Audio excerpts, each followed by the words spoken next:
All right. Hello. Good afternoon, everyone.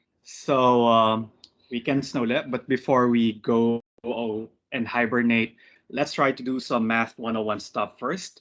So hopefully today we'll finish the study guide for week number 4. And then siguro dahil doon yung worksheet number 5 will be delayed. I think I will delay it until Saturday, next Saturday, hindi bukas. Pero kaya ano bang susunod na Saturday? October 23rd. But please watch out for the official announcement in Canvas. Doon ko na lang babaguhin yung deadline ng worksheet number 5. All right? So medyo magkakaroon kayo ng free day on Monday, but kindly make full use of it. So wala kayong isa-submit on Monday, pero try to start working on problems on worksheet number 5, even though they will not be due until the next Saturday or Saturday after next. All right? So let me share with you this nice quote from Hardy.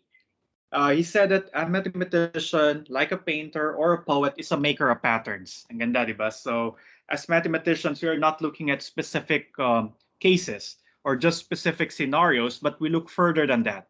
We would like to establish patterns. And these patterns are made of ideas. Sabi nga ni Hardy, if his patterns are more permanent than theirs, then it is because they are made with ideas. Kaya kung mapapansin nyo, yung mga pinag-aaralan nating proofs, this might have been known to the ancient mathematicians, the ancient Greeks, or the ancient Egyptians up to the Renaissance period. Usually, yung mga ginagamit nating calculus, they are invented 16 or 1800s. Pero yun pa rin yung ginagamit natin ngayon. And they are immortalized because they are things that are proven beyond doubt. And they were designed to withstand the test of time and the test of new ideas. Kahit ngayon may computers na tayo, marami tayong technologies, pero hindi natin nabebelay yung mga results ni Euclid, results nila Sir Isaac Newton. They are still manifestations of the real world that we know. So, kaya malaki yung burden for us mathematicians because we want to establish things beyond reason, not just beyond reasonable doubt, but beyond any doubt. And surely we are designing them to surpass any test. Okay. Now we'll continue. Ginagawa natin, we're studying methods of proof, and so far we are focused on proving existence theorems, and we had several cases from before. And I've said mas okay na intindihin natin kung ano yung ibig sabihin ng mga theorems. Kung klaro sa atin kung ano yung kiniklaim ng theorem, then we can make the appropriate design for the proof, for attack for the proof. Depende kung ano yung pagkakasabi ng statement. All right. Now let's look at some brand new generic examples of statements that we can prove at this level. So at least sana na-develop na sa inyo yung pagsusulat ng proof, right? Kasi I think I've mentioned it. I don't know if I mentioned this pala to you. When I will be grading, say, part of your problem set where I ask you to prove something, I'll not just be looking for your use of the technical details, but I'll also be looking at how you presented your ideas and how your argument sounds like. So hindi kasi sapat na klaro sa'yo yung ginawa mong solution, but you should be able to communicate it to others. So kaya siguro kung tama yung technical details, kompleto recados yung proof mo, you probably will get between 80 to 100%. Hindi guaranteed na makukuha mo yung 100% for that particular item. Because aside from the technical details and the nitty-gritty of the proofs, I'll be looking for how well did you compose your proof. Paano mo siya pinesent? Is it convincing enough? Is it enough for me to just read it and not think too much about it? So yun yung titingnan ko. Okay? So that's how you get a perfect score in proving. All right? Now, so let's look at summary statements and devise some plans as we go along. Kakapain natin yung bawat statement and tingnan natin ano yung strategy para ma-prove pag naka-encounter kayo ng mga ganitong klase ng statements. So let's start with example 20, right? In this example, we were asked to prove the existence of a unique real number x such that ln x is equal to 2. Right, this is kind of similar to the existence statements that we have seen before. Kiniklaim niya lang na may nag-exist na real number such that this equation ln x is equal to 2 is true, right? However, there's an additional statement. Mayroon dinagdag na isang word nga lang pero malaking implication. Kasi yung existence results that we proved last time, wala siyang sinabi or wala siyang requirement na sabihin natin kung ilan or sabihin natin sino-sino yung mga elements in the domain na nakakasatisfy ng statement. But illustration 20 is a little bit different because aside from proving the existence, kailangan ipakita natin unique daw yung real number na yon. Okay? So let's divide the proof into two parts. The first part is to demonstrate the existence of such a real number, and the second part will be proving that that number will be unique. Okay? So I guess you are familiar, or I hope you are familiar with the first part of the proof.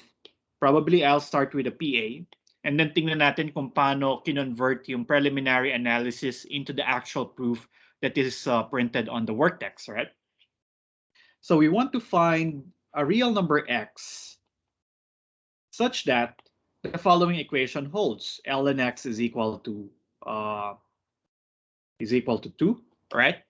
And then gagamit ako rito ng mga algebra tools, alright? So this is equivalent if dahil one-to-one yung ln function, kaya ko itong gawing biconditional statement. Actually, kahit nga hindi natin lagay na biconditional statement siya if we are not sure kasi PA lang naman siya, hindi kailangan makita to sa proof natin. Alright? So dahil si ln x at saka si 2 daw ay equal, so dapat pag ginamit ko silang exponent to the same base, then I should get equal numbers, right? Because they are equal to each other. So if I will use them as exponents to the natural logarithmic base e, dapat equal pa rin yung dalawang numbers kong makukuha. And I chose to use them as the exponents to e because I want to simplify the left-hand side. Dahil natural exponential base followed by a natural logarithm, they sort of cancel each other out. Property ng function saka inverse niya, if you remember from your algebra. So from the left-hand side, we'll just be left with x, right?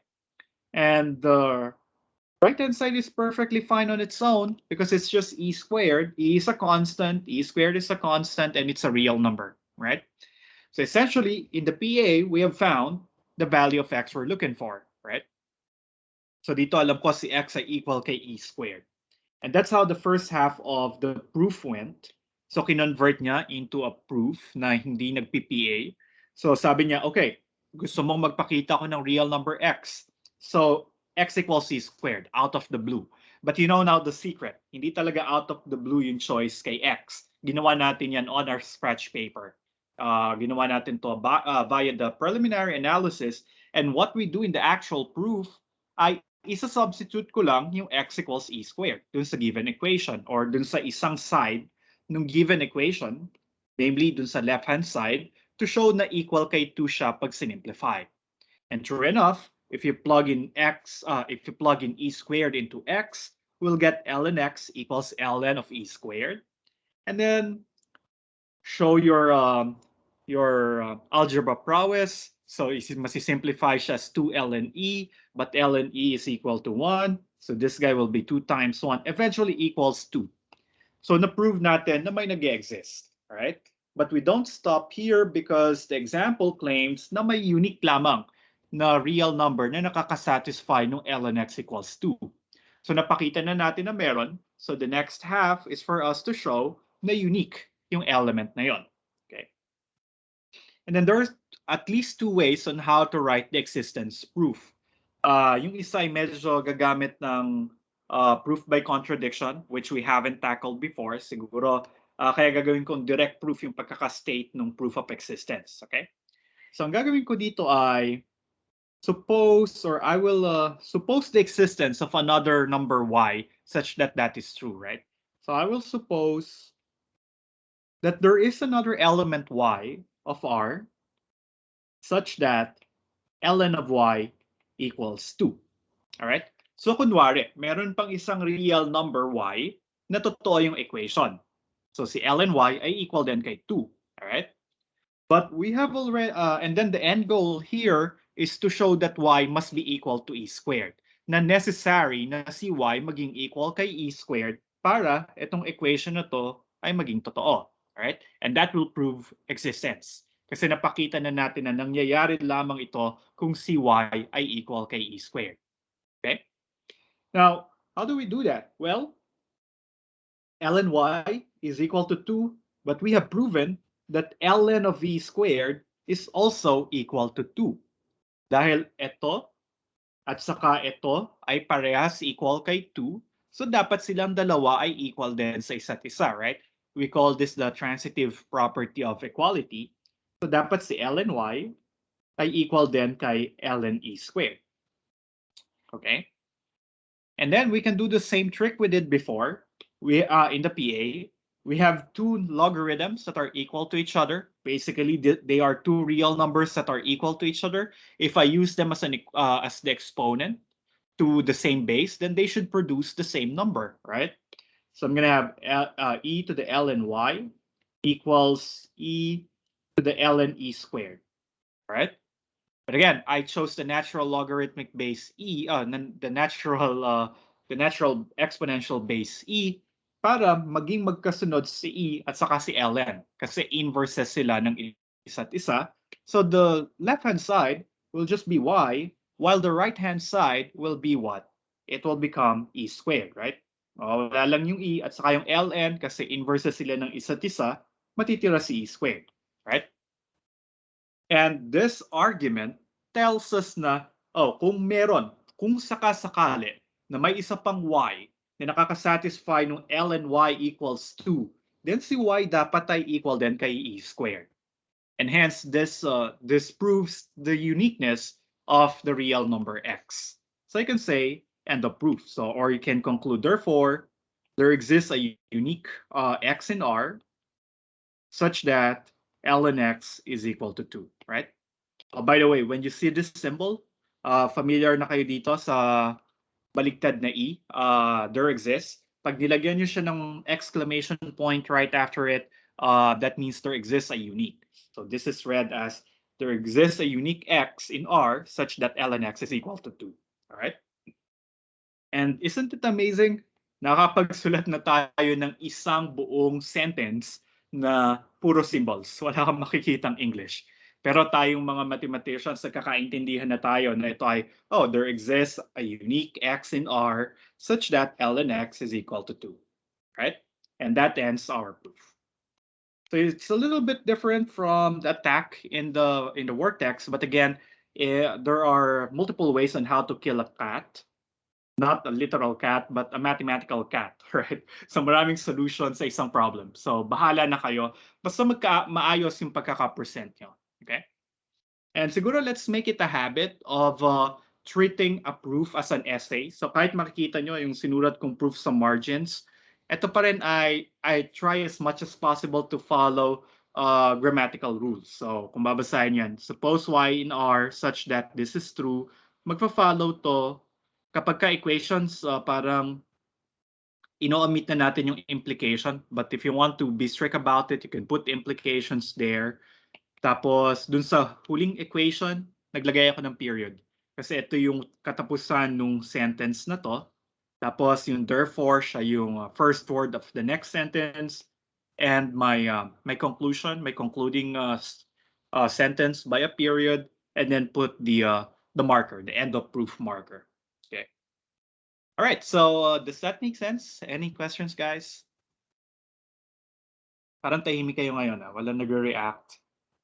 Or binabantayan nyo masyado yung raise hand button para sa susunod na recitation? Okay, so if you mean business, then let's go down to business. Let's answer problem 21.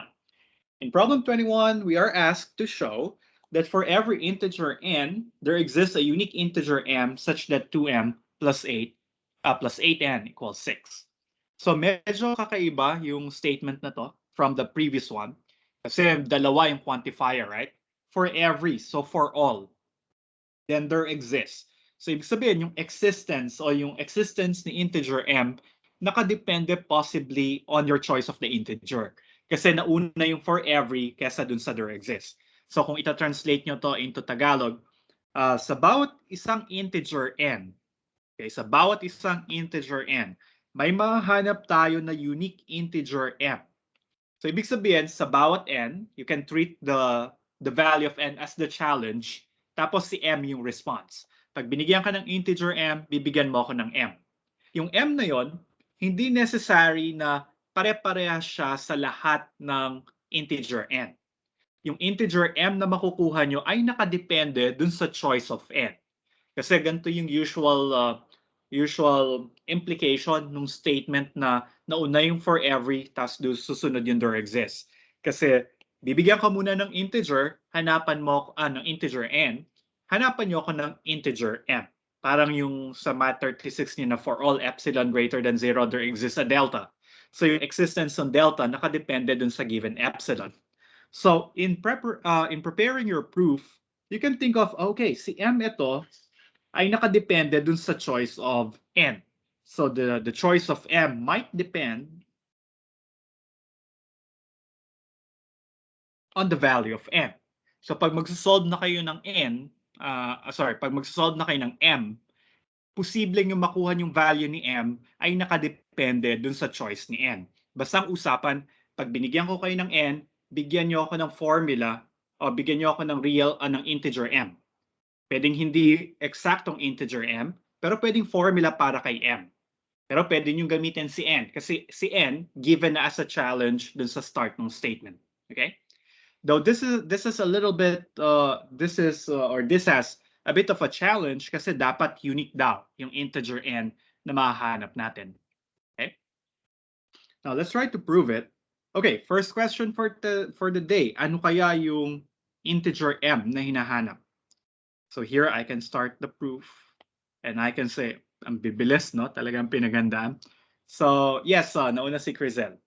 Oh, naunahan niya si Prince ngayon, ha? Yes, Crizel?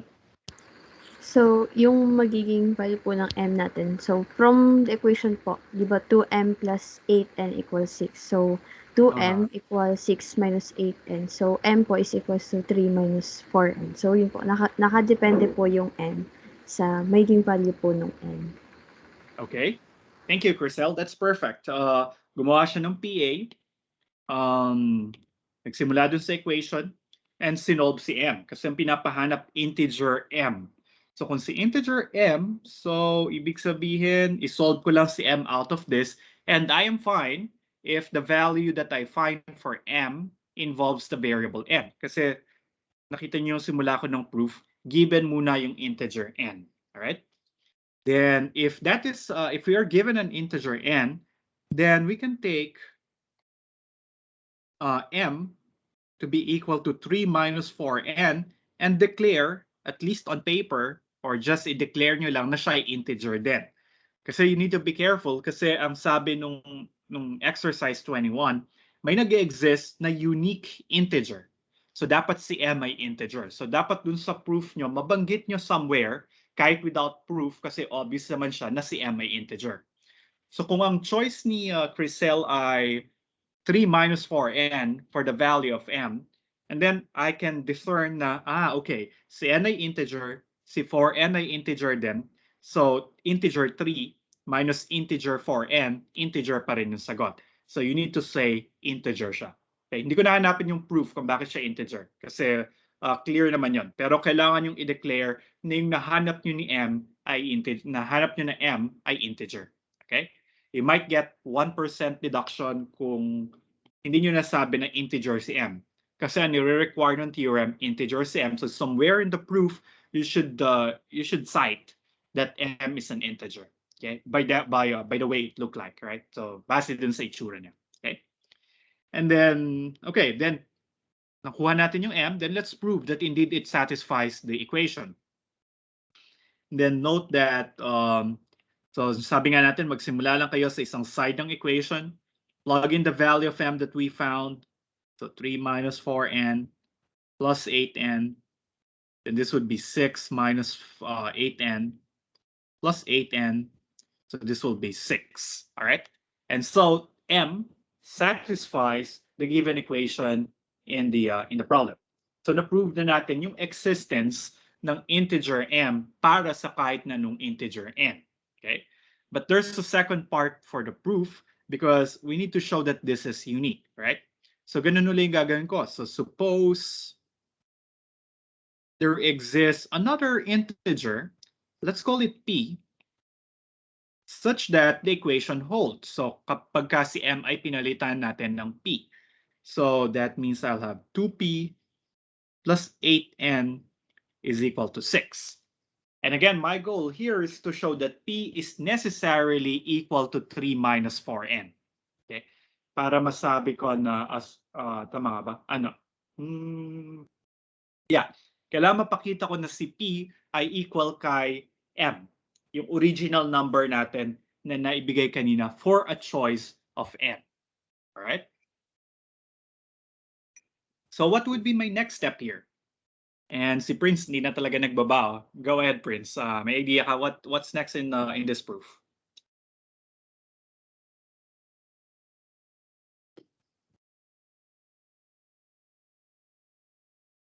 Okay, habang nag-chat si Prince. Ano mga plano nyo ngayong weekends?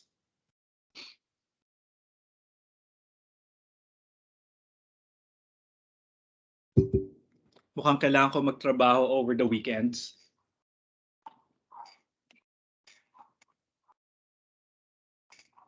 Okay. Planong matulog. Oh, nag-back out si Prince. Nakalimutan iba ba? All right, no problem. But do you want to try or anyone wants to try? Ano yung susunod kong part dun sa proof? Planong matulog. Yeah, plano ko rin yan. Pero kailangan ko magsingit ng konting trabaho.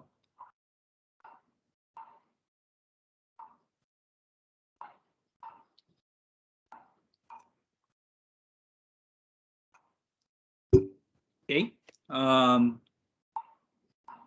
Walang magta-try.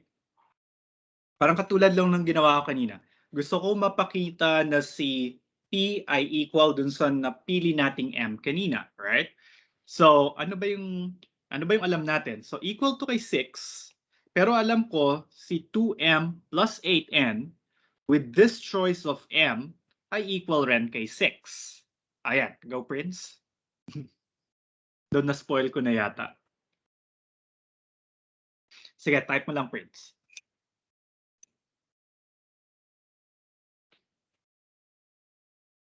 Habang simulan ko na rin siyang isulat.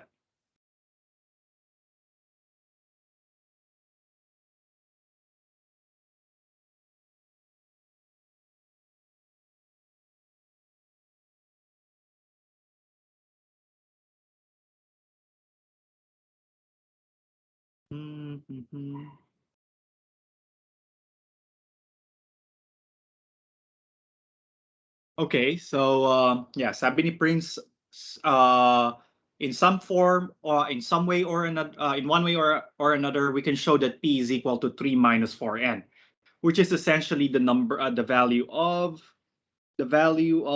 m, right? Sige, sundan ko yung plano ni Prince. So malamang dito ang gagawin niya ay isosolve niya yung value ni p, right? So if this equation is true, then 2p must be equal to 6 minus 8n, and then divide both sides by 2. I'm going to get 3 minus 4n, which is essentially equal to m we declared earlier, right? So ibig sabihin, pag may integer na nag-exist, na totoo yung equation, tawagin natin yung integer na yun na p, laging magiging equal siya sa 3 minus 4n, which is essentially the value of m that we have declared earlier. And that proves the uniqueness. Kasi pag may nag-exist pa na ibang integer, dapat equal pa rin siya sa 3 minus 4n. So therefore, here we can say that there exists a unique m in z such that 2m plus 8n is equal to 6. And that ends the proof. Okay? Is that clear, guys? Are we good? Okay. All right. I think now we will be moving to conditional statements. Paano mag-prove ng conditional statements? Kung mapapansin nyo, nung nag-translate tayo ng words into symbols, napansin nyo na parang kapag laging for all, nagiging conditional siya symbolically, right? And then the idea din, kung dun sa formal logic or formal propositions, Ang ginagawa natin, pag-check ng validity, kung na-convert natin siya na P implies Q, remember the conditional proof we talked about last time? Kung ang conclusion natin ay P implying Q, right? Ina-assume natin si P as part of the premises. And we want to show that the previous premises or the previous assumptions together with the antecedent P will lead us to the conclusion Q na consequent ng conditional. So ganun din, kahit yung statement natin ay in English or in mathematical, in sort of informal way, ganun pa rin ang gagawin. So kung na-spot nyo na yung pinapaprove sa atin na isang if-then statement, madadagdag dun sa assumptions nung theorem yung premise. And then we can use the premise in order to show that the conclusion follows. Okay? So tingnan natin yung example 23. It says that we need to prove for all real numbers R and S that if R and S are rational numbers, then R plus S is a rational number. Okay? So, dapat daw sa lahat ng real numbers R and S. So, ibig sabihin, pipili ako ng generic real numbers R and S. No strings attached, basta kuha lang ako ng dalawang random na real numbers. Pero if you look at the if-then statement that we want to prove, ang precedent, si R and S dapat rational numbers. Okay? And then, it should follow that R plus S is another rational number.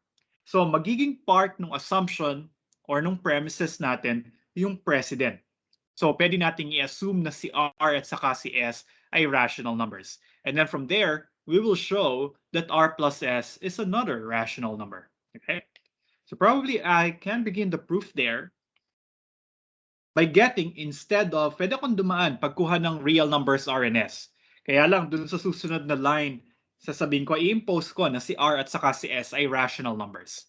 So why not start with considering generic rational numbers R and S right away?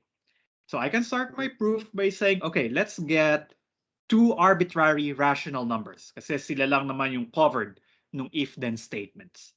So I'm going to get R and S from the set Q. All right. Then since these are two generic rational numbers, remember we want to look at how R plus S looks like. So in order to get there, I need to see ano yung itsura ni R and S. All I know is that they are generic rational numbers. So do you have any idea how R and S should look like? All we know ay silang dalawa ay rational numbers. So ano nga ba yung defining characteristic ng real numbers? What sets them apart from other real numbers? Volunteers? Okay, Aryan?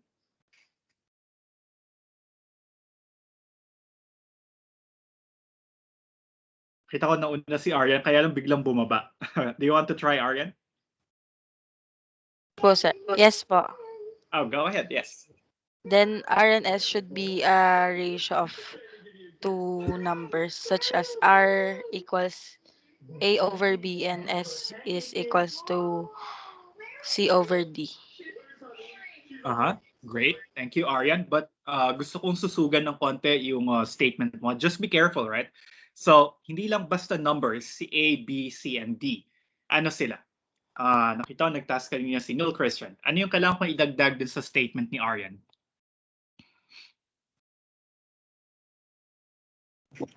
Si B and D po are hindi zero po. Okay, so tama. They are not equal to 0. Pero meron pa. Nakita ko si Trisha May nagtaas. Yes, Trisha May? Meron pa akong gustong hanapin. Meron pa akong gustong idagdag dito. So aside from saying that A, B, C, and D are numbers, and then B and D are not equal to 0. Ano kaya yun? A, B, C, and D ay dapat integers po.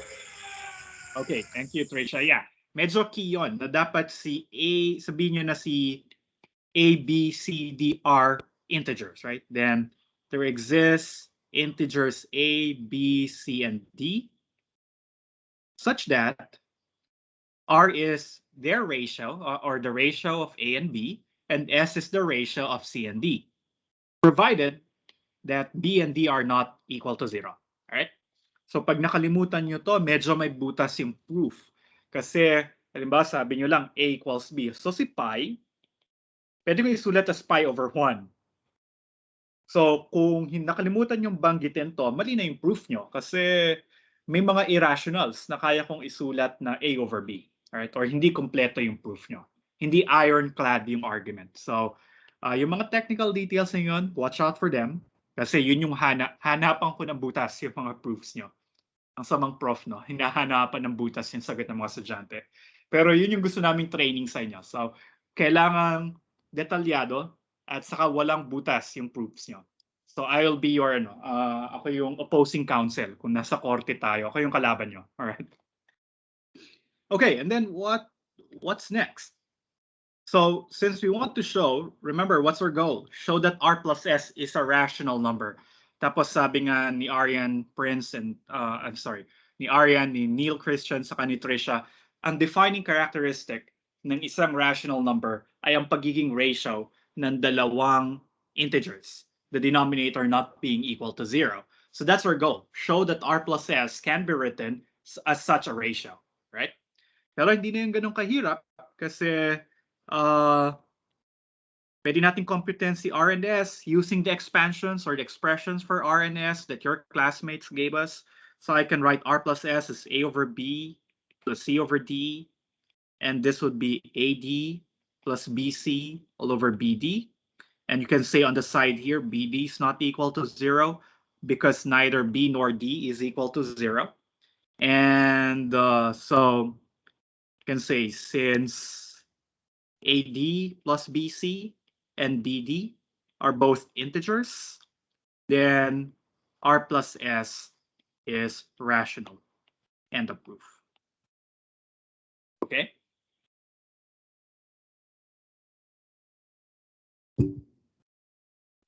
Okay, there are several ways on how you can write the proof. Kung mapapansin nyo, mas nandun ako sa symbolic form ng proof. Mas gusto ko yung symbolic form, lalo na kung handwritten yung solution.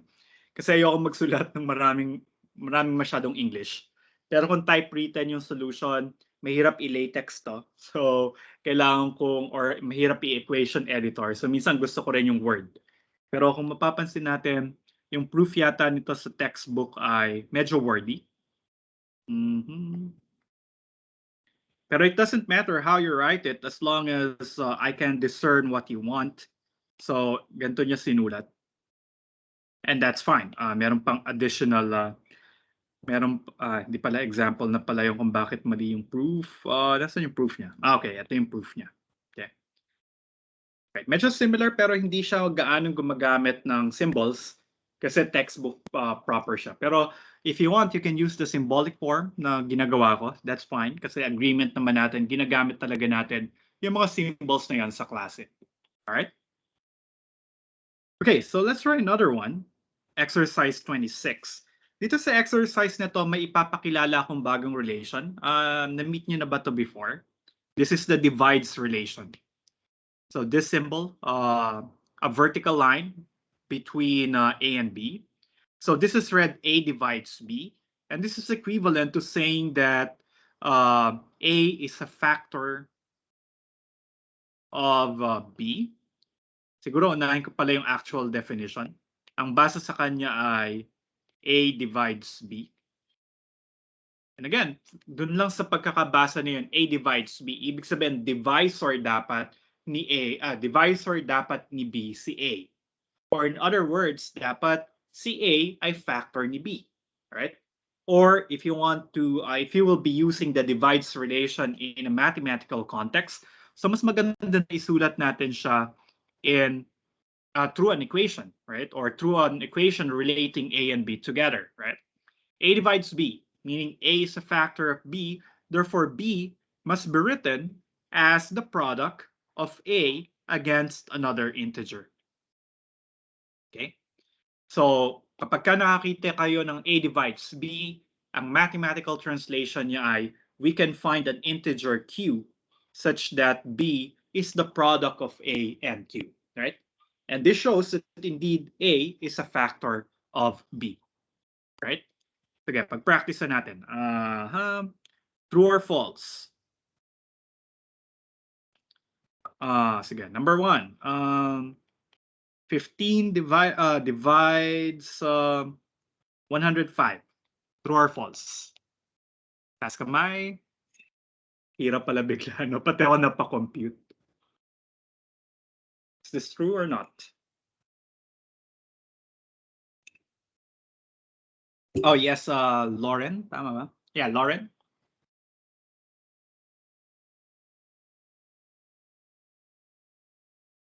Okay, thank you, Lauren. Nasa chat pala, hindi ako nagbabasa ng chat. Yeah, that is true because what? 105 can be written as what? 15 times, anong tama? 6, 7 nga ba? Tama, no? 15 times 7. And 7 is an integer, right? Second. Ang dali nung 5, wag 5. So, sabihin natin 3 divides, hindi, pahirapan natin ng konti. 6. 6 divides 1, 2, 3, 4, 5, 6, 7, 8. True or false?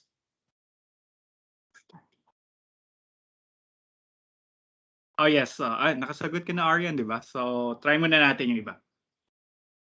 Sino pa ba nakatas? Bea. True or false? True po. Okay, true. Ano yung Q?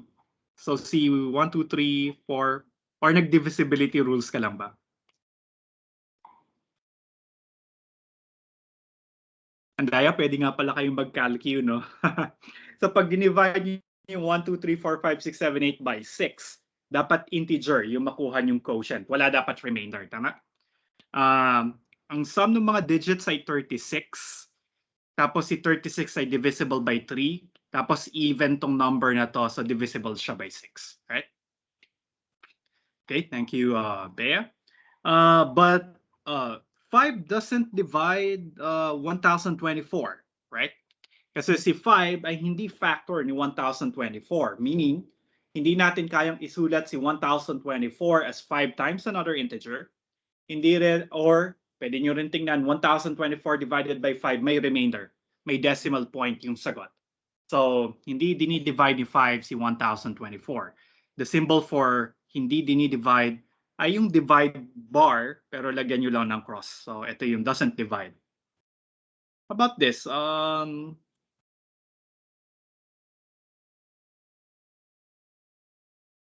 Nag-enjoy masyado sa divides. Naubos yung oras ko. Last na lang. 3 divides 0. True or false?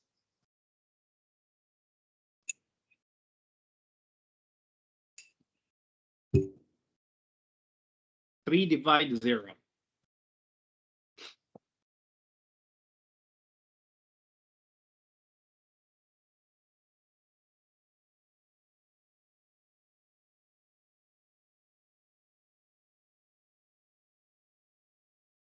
Okay, walang gusto mag-try. Sige, si Prince daw. Kahit nakasagot na, pero nakasagot ka na Prince, no? Sige, wala naman nagtataas eh. So, go, Prince. True or false? Ayun pala si Gab. Gab, wag mong tingnan yung sagot ni Prince. True or false? Ano po? True po. Kasi True? Magkaiba kayo ni Prince. Bakit true?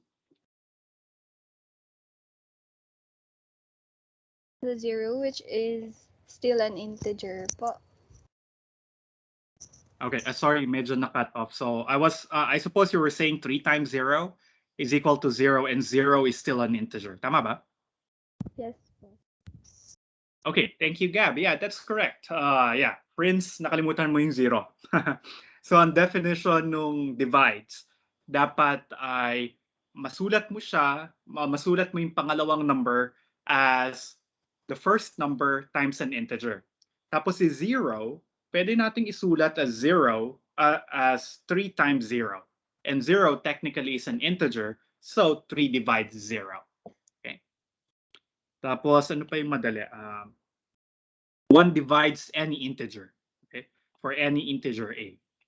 Kasi si a, pwede mong masulat as sarili niya times 1. So si 1, dinidivide niya lahat ng integers. But we had too much fun with this. dun sa mga math majors, saka I think MSc students also, you will see much of this again in Math 103, Elementary Theory of Numbers. Nag-enjoy din ako sa 103.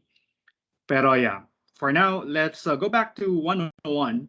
And here we want to prove that for all integers A, B, and C, if A divides B and B divides C, then A divides C. So parang transitivity nung divides relation. So I'll start the proof by getting three generic integers. Okay? And then such that, ano yung condition dun sa premise? Yung if part, nagiging nung premises, right? So I can put them as an additional assumption in the proof, right? So such that A divides B, B divides C. And ng pala to, no? And, all right. And then I will use the definition of divides because here we want to show that A divides C. So I have nothing else to I have nowhere else to go but to use the definition of the divides relation. Kasi yun lang naman ang alam natin kay A, B. Kay A, B at saka si C. Yung dalawang nasa premises. But we can take note that A divides B means B can be written as A times Q for some integer Q, and B divides C implies that C can be written as, say, B times R for some integer R. Then what do you think will be the next line in my proof? Knowing that I want to show that A divides C.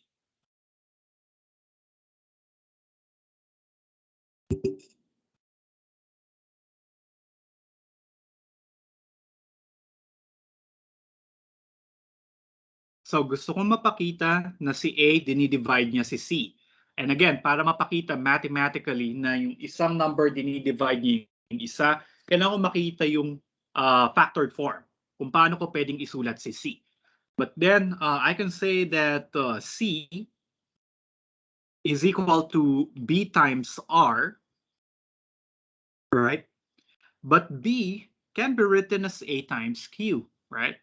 So that means C can be written as A times Q times R. And by the associative property of multiplication, we can write it as A times QR. Where QR, being the product of two integers, is another integer. All right. Then we have shown here that C can be expressed as A times another integer. All right. So we can conclude that C or that A divides C. All right. Is that good?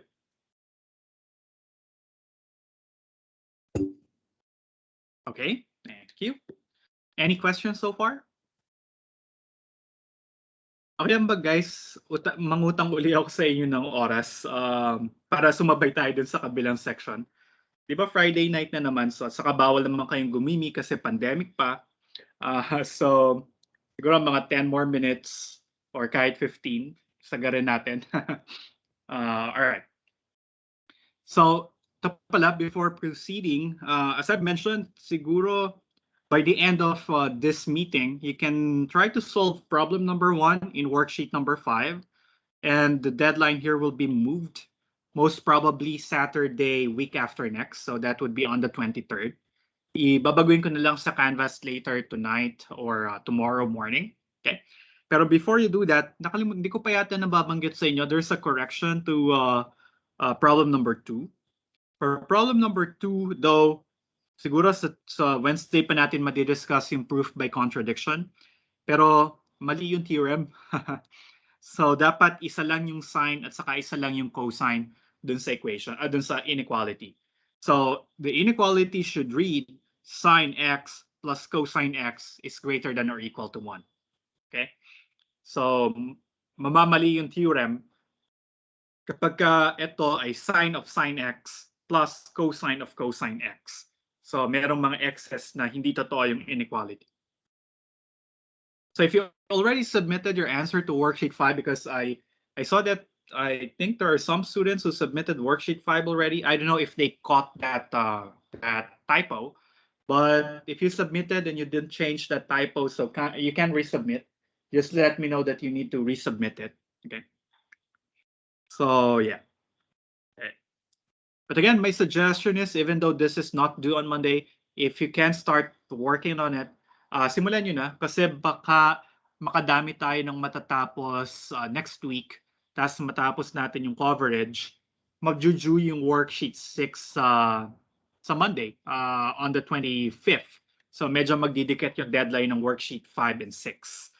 So para hindi kayo matambakan, simulan nyo na, lalo na kung wala naman kayo masyadong kailangang i-submit sa mga susunod na araw. Okay, so bakit nawala yung worksheet ko? Nawala yung vortex, hanapin ko lang siya. Come on, there.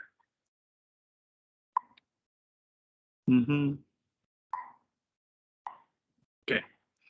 Hindi pala ako nakagawa ng kopya para sa inyo. So,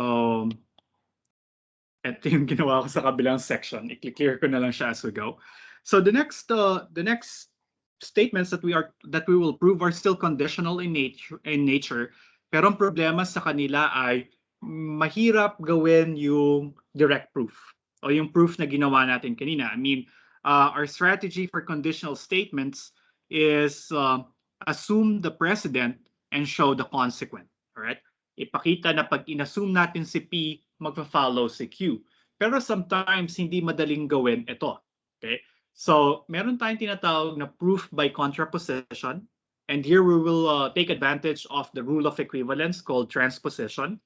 So, kung matatandaan nyo, ang transposition ay magbibigay sa atin ng contrapositive statement. Ang contrapositive ng P implying Q ay not Q implying not P. And you can construct a truth table or you can just take our word for it na itong dalawang ito ay equivalent sa isa't isa. Right? So kung ito ay true, true rin ito. Kung ito ay false, false din ito. So they will share the common truth value. So there are instances wherein proving P implies Q is difficult. So we resort to proving not Q implying not P. Because if that will happen, then we are sure that P implies Q is also true. Okay? Because again, these two statements are equivalent. All right?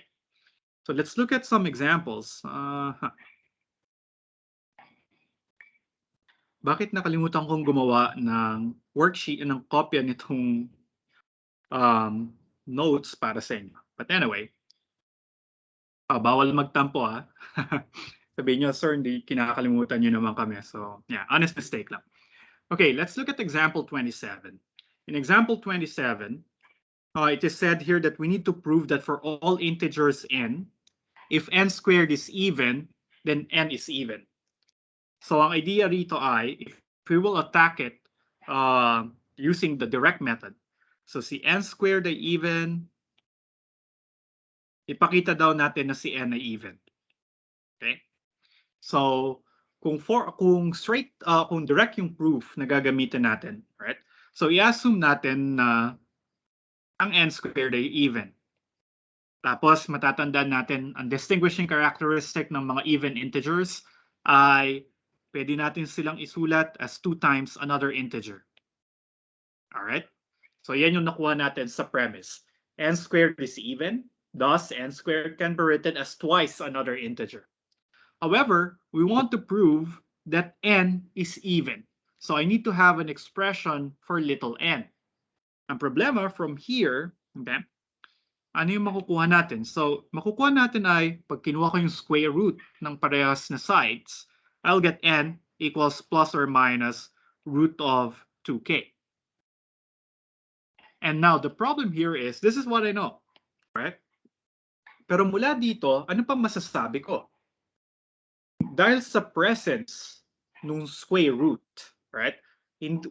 Wala pa akong factor na 2 right away kasi kailangan natin yung factor na 2 para mapakita na siya even.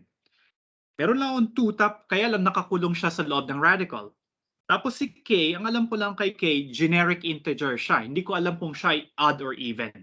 So wala na akong ibang lulusutan or pagkukuhanan yung extra factor 2 na kailangan ko sa radicand para may ma-factor out na ako na 2.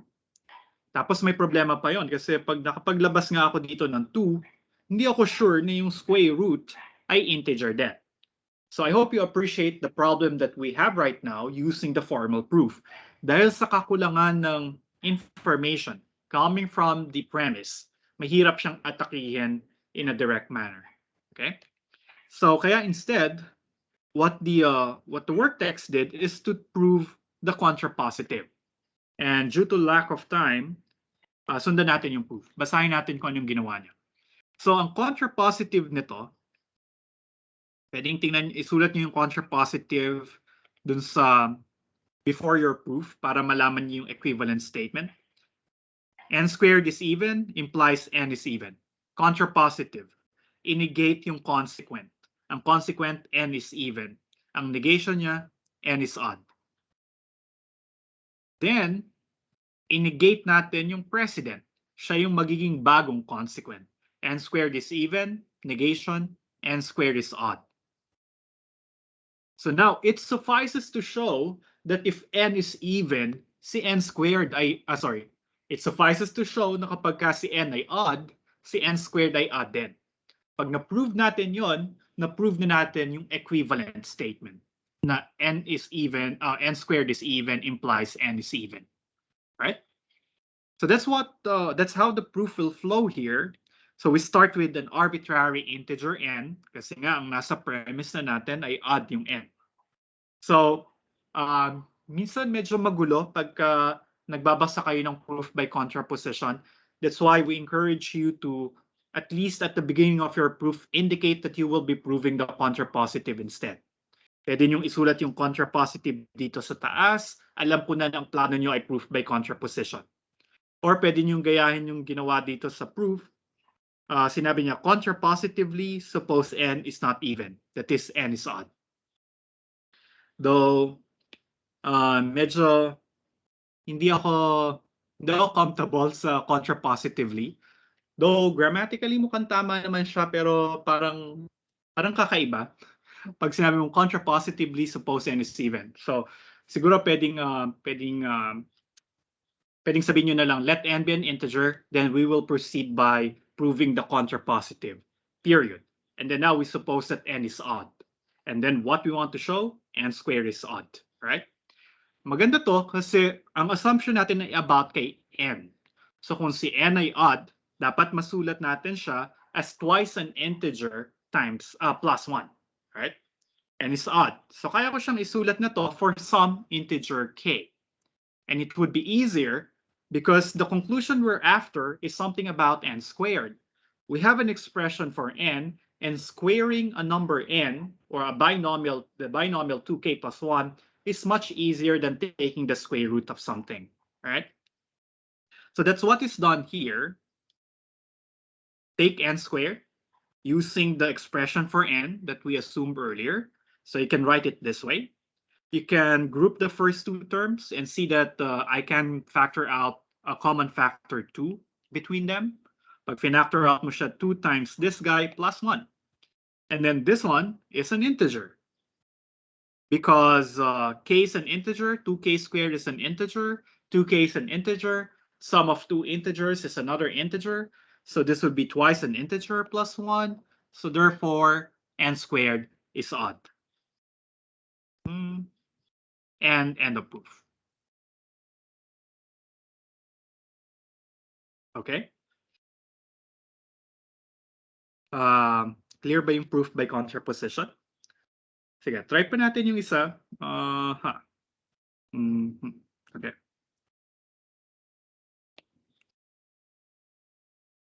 This one will also be a proof by contraposition. Minsan medyo same difficulty lang naman yung proof ng conditional at saka ng contrapositive niya. So it's up to you, which do you think is easier? There's just really some statements na mahirap i-prove directly, kaya nagre-resort tayo dun sa contrapositive niya. Okay. So for this statement, so we can write a proof here. It says that if a is an integer, we want to prove that if a squared minus 2a plus 7 is even, then A is odd. Okay? Now, it seems that it is easier to prove the contrapositive. So, ang contrapositive niya, ay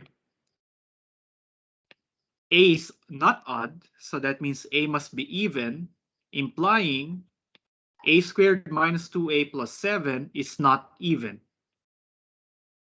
So gusto nating ipakita siya ay odd. Alright? So yun yung ipoprove natin. So let's start the proof by getting a generic integer that is also even. So here we will let A be an even integer.